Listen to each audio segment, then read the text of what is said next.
Solution tendency यानी कि विलायकन प्रवृत्ति जो क्षारीय मृदा या क्षारीय धातु लवणों के विलयन की चालकता की व्याख्या के लिए उनके आयनों के जलयोजन की भूमिका महत्वपूर्ण होती है। क्षारीय मृदा या क्षारीय धातु लवण होते हैं, इन विलायकों की चालकता की व्याख्या के लिए इनके जलयोजन की भूमिका महत्वपूर्ण होती है। ये प्रक्रम जिसमें विलायक अणु घुलित प्रजाति यानी कि आयन से जुड़े जाते हैं विलायकन कहलाता है।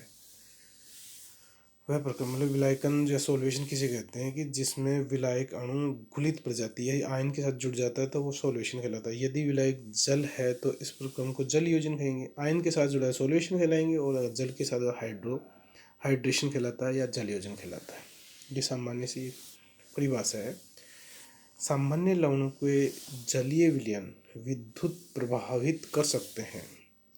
इससे ये संकेत मिलता है कि विलयन में स्वतंत्र रूप से विचरण करने के लिए आयन उपस्थित होते हैं, क्योंकि हम जानते हैं कि विद्युत के चालन के लिए आयंस की आवश्यकता होती है।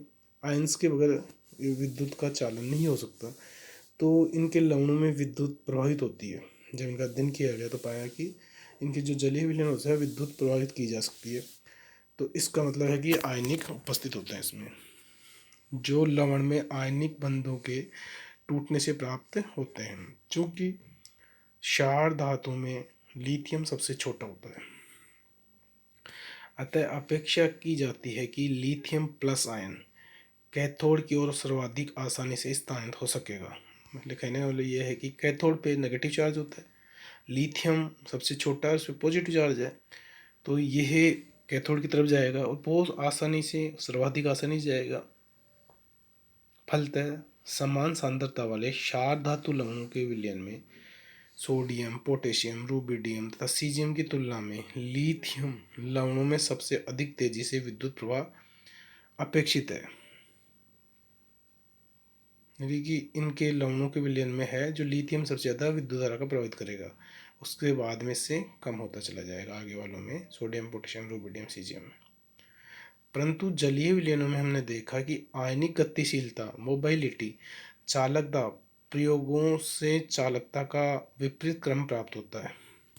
जलीय मीडियम लेते हैं तो इसमें देखते हैं कि लिथियम प्लस आयन सबसे धीमी गति से विद्युत प्रभावित करता है। चालकता क्रम इस प्रकार से सीजियम प्लस सबसे अधिक, रुबिडियम प्लस उससे ज़्यादा, फिर पोटेशियम उससे ज़्यादा, फिर सोडियम और फिर लिथियम, यानी कि घटता हुआ ऊपर से नीचे जाएंगे लिथियम से लेकर सीजियम तक, तो सीजियम का सबसे ज़्यादा होगा और लिथियम का सबसे कम होगा। ये है जलीय विलयन कंडीशन में। जबकि जब आयनिक कंडीशन में लवण में देखा था हमने तो लिथियम सबसे ज़्यादा गतिशील था, लेकिन इसमें जलीय विलयन में इसकी गति कम हो जाती है। मोबाइलिटी और चालकता दोनों कम होने के कारण से इसमें चालकता कम होती है। इस प्रकार का अपवाद यह मानकर समझाया जा सकता है कि विलयनों में धन आयन अलग अलग स्वतंत्र रूप से नहीं रहते, उससे कुछ विलायक अणु हमेशा जुड़े रहते हैं।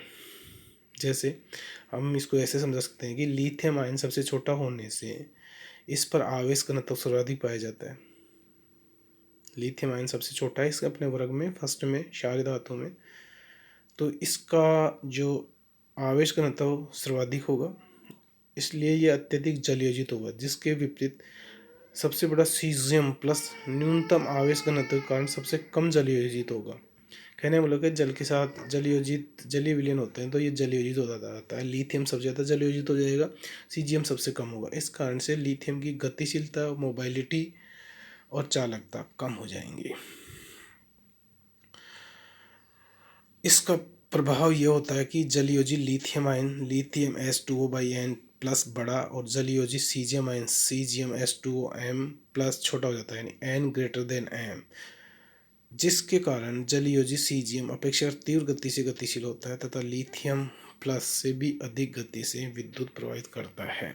तो जलयोजन कारण से होने के कारण से ये बड़ा आकार ले लेता है, क्योंकि ये जो आपेक्षिक आवेश घनत्व है वो लिथियम पर अधिक है, तो ये ज़्यादा तीव्रता से इसको जल को पकड़ता है, जलयोजित होता है। जबकि सीजियम कम होता है और बड़ा होता है तो उसका जलयोजन कम होता है, इस कारण से ये विद्युत का प्रवाह कम कर पाता है जलीय विलयन में लिथियम।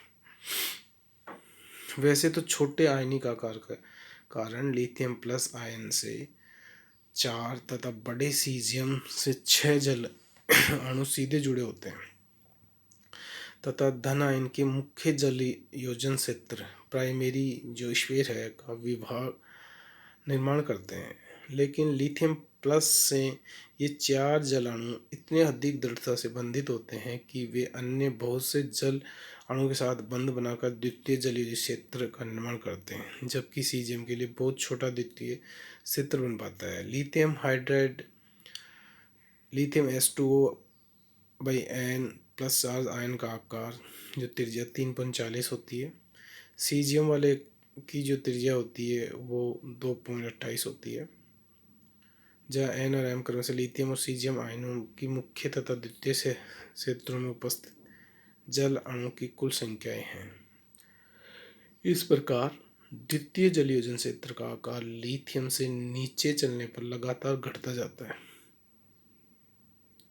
और मुख्य तथा द्वितीय जलयोजन क्षेत्र दिखाए गए इसमें डायग्राम में आगे देखेंगे। किसी प्रकार विलायकन द्वारा विलायन व अणु लवण को घोल पाने में समर्थ होते हैं।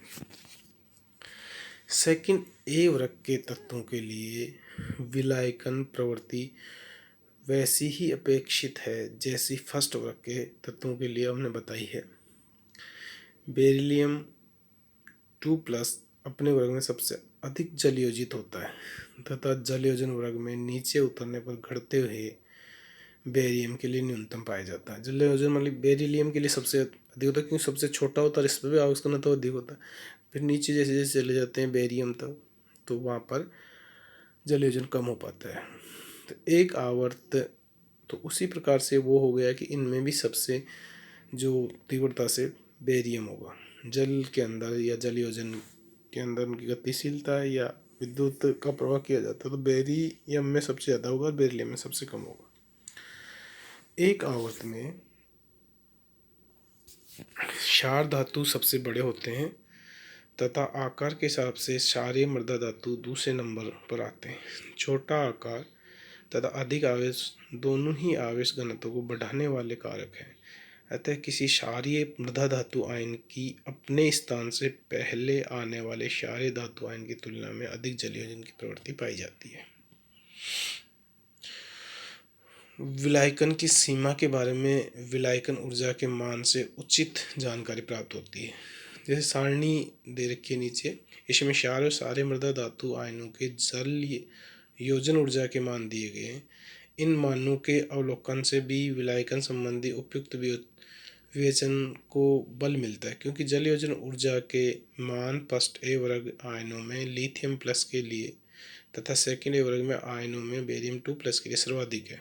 देखो यह आवर्त सारणी है तो इसमें फर्स्ट वर्ग के आयन और जलयोजन ऊर्जा लिथियम प्लस से लेकर सीजियम तक, तो लिथियम की -544 है, सोडियम की -435 है, पोटेशियम -352 है, रूबिडियम की -326 है, सीजियम की -293। तो सबसे ज़्यादा लिथियम की इसमें है। इसी प्रकार सेकंड वर्ग को देखते हैं हम, जो बेरिलियम 2+ की -2494 है, मैग्नीशियम प्लस की 1921 है, कैल्शियम 2+ की 1577 है माइनस में, स्ट्राशियम की -1443 है और बेरियम की -1305 है। तो सबसे ज़्यादा इस वर्ग में भी बेरिलियम की है।